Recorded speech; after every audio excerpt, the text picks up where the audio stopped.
Field Marshal Sayyid Asim Munir, Honorable Federal Ministers, Honorable Chief Ministers, Government Officials, General Officers, خواتین و حضرات، السلام علیکم۔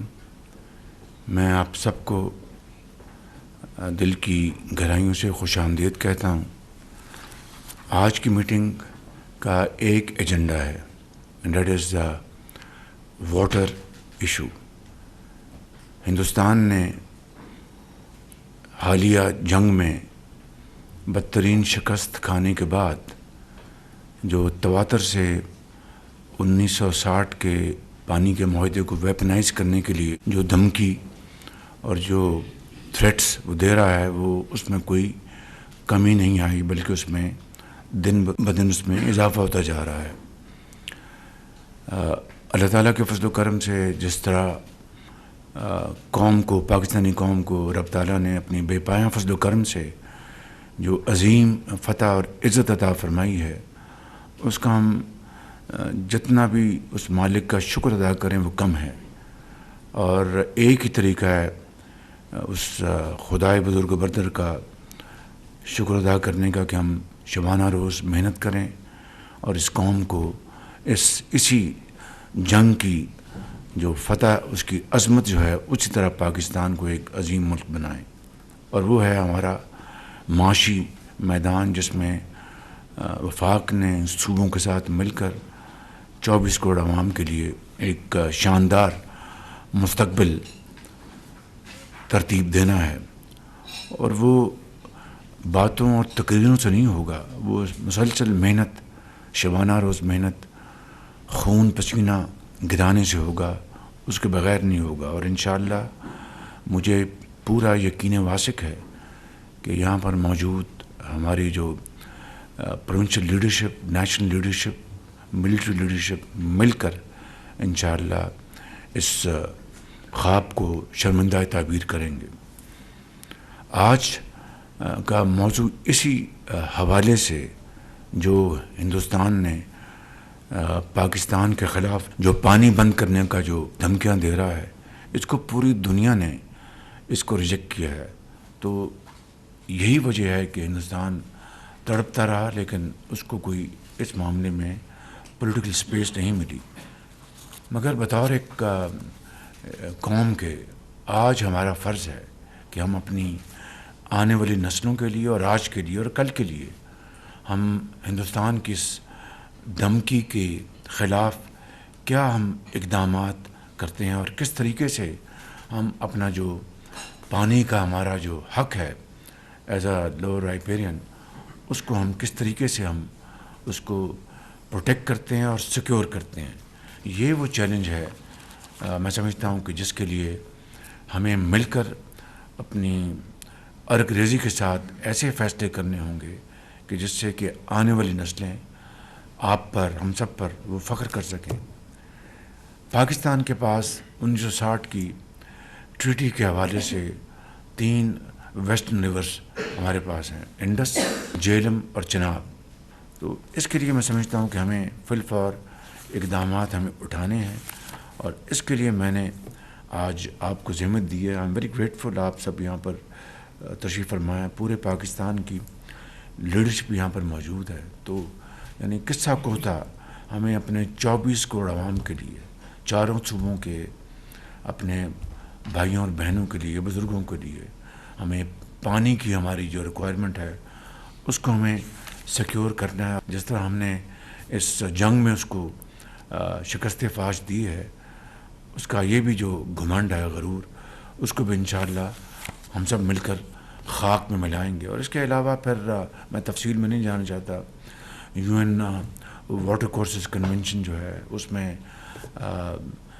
جو UN کے سیکرٹری جنرل ہیں گوٹیرس، انہوں نے ایک کنونشن بنائی تھی، اور پھر انٹرنیشنل واٹر ٹریٹیز ہیں، اس کے حوالے سے ہم بے شمار ہم اس کے اوپر لیگل ہم کام کر سکتے ہیں۔ ہمارے پاس اس کی پھر ابھی سعودی عرب میں ایک کلائمیٹ کے اوپر کانفرنس ہوئی تھی، میں خود وہاں پر گیا تھا۔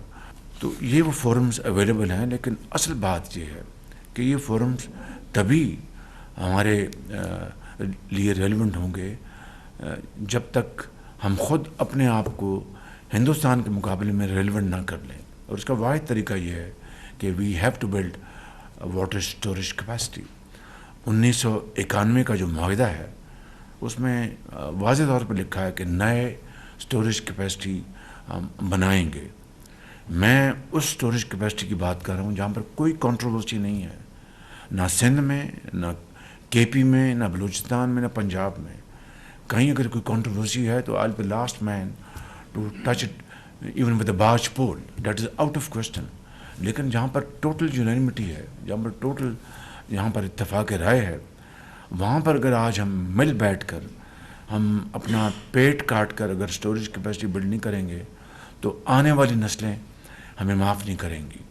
میں یہاں پر یہ عرض کرنا چاہتا ہوں کہ جو ہمارا 24 اپریل کو یہاں پر نیشنل سیکورٹی کمیٹی کی میٹنگ ہوئی تھی, اس میں ہم نے جو اس کا جو اعلامیہ تھا, ہندوستان اگر جو آبی جو دھمکیاں دے رہا ہے, جو انڈس واٹر ٹریٹی کو ویپنائز کرنے کی بات کر رہا ہے, ان سب کا ہم اپنی تمام جو ہماری جو قوت ہے اس کو بروئے کار لا کے اس کو بھرپور اس کو جواب دیں گے.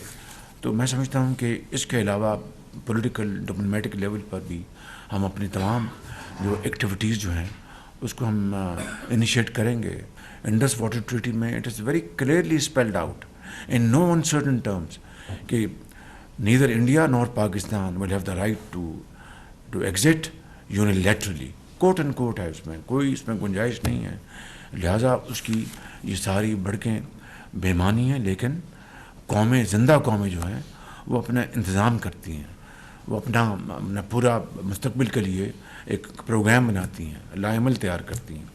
تو اس کے لیے میں نے آج آپ کو یہاں پر ذمہ دی ہے کہ جس طرح یہ جنگ آپ نے جیتی ہے, 24 کروڑ عوام افواج پاکستان کی پشت پر ایک سیسا پلائی ہوئی دیوار کی طرح کھڑی تھی, اسی طریقے سے آپ نے اسی آبی ذخائر کو بلڈ کرنے کے لیے دیکھیں جو تربیلا میں جو ہو رہی ہے سلٹ, ہزاروں لاکھوں ٹن سلٹ آ رہی ہے, اور ہر سال اس کی جو کیپیسٹی جو ہے اسٹوریج کی وہ کم ہو رہی ہے. اس طرح منگلا کو لے لیں.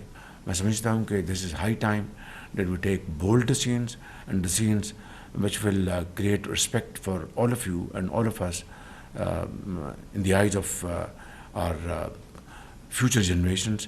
And this is what I think history has told this world, that when it comes to a challenge, accept it boldly and take concrete steps so that posterity would remember you for all times to come. تو میں اپنے تائیں آپ کی خدمت میں بڑے ادب سے عرض کرنا چاہتا ہوں. اللہ کا شکر ہے کہ اس مرحلے میں ہندوستان کی تمام جو ڈپلومیٹک ایفرٹ جو ہیں وہ بری طرح ناکام ہوئی. ابھی کل ہی ورلڈ بینک نے اور ایشین ورلڈ بینک نے آپ کے لونز اپروو کیے ہیں. میں اسی حوالے سے میں فائنانس منسٹر کو اور اپنا اکنامک افیئرز ڈویژن کے منسٹر کو, فائنانس سیکرٹری کو, ای ڈی کے سیکرٹری کو اور متعلقہ تمام جو ہمارے کولیگس ہیں ان کو دلی مبارکباد دینا چاہتا ہوں. سب نے بڑی محنت کر کے یہ, اور ہندوستان نے پوری لابنگ کی وہاں پہ 3 دن اے ڈی پی کا جو ایجنڈا اس کو مؤخر کروایا, اس کے باوجود بھی اور پروجیکٹس ور اپروو. تو یہ بہت بڑی آپ کی سفارتی کامیابی ہے, ملک کی عزت ہے. So what I am seeing is کہ it is now or never, it's do or die. تو اس میں صوبوں کو بھی میری بڑے ادب سے درخواست ہے, اور خود ہم بھی انشاءاللہ اس کے لیے جو کچھ بھی بن پڑے گا ہم کریں گے. That's all. I rest my case here. I'm very grateful for your patience hearing. I'm extremely grateful. Thank you very much.